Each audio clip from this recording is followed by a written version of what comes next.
So we're likely all familiar with the first statement by Donald Trump, although he's by no means the only political leader to make statements to the effect that there's this direct opposition or clash of civilizations between Islam and the so-called West, so-called Islam and the so-called West.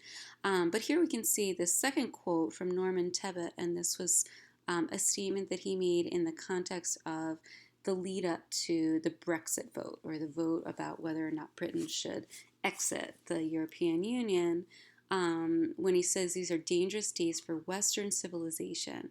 We must make a choice, close our borders or frontiers to those unwilling to respect cultural values, or admit as many migrants as are delivered by the EU policies.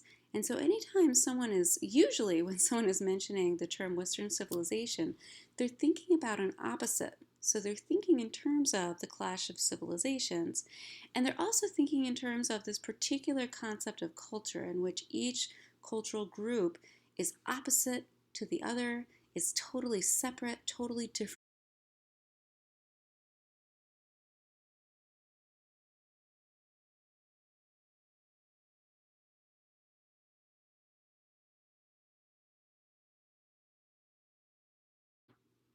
So, this is the definition of culture that anthropologists have found through our work exploring the attributes and aspects of different societies, making comparisons between societies, but also really noting a lot of commonality and mutual influence between different societies and between groups within a country, between countries, etc.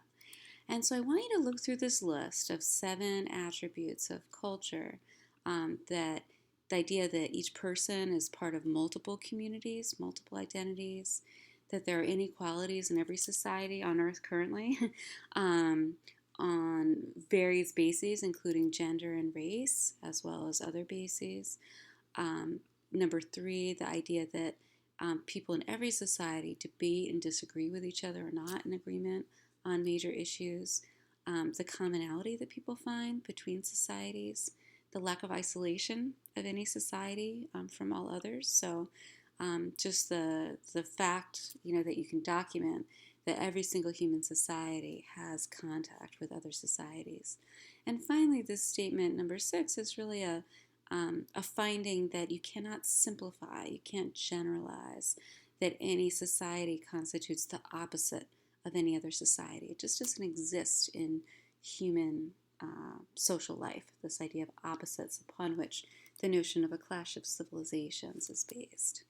So, given these findings, these kind of attributes of society, I'd like you to try to make an attempt to define the term culture once more.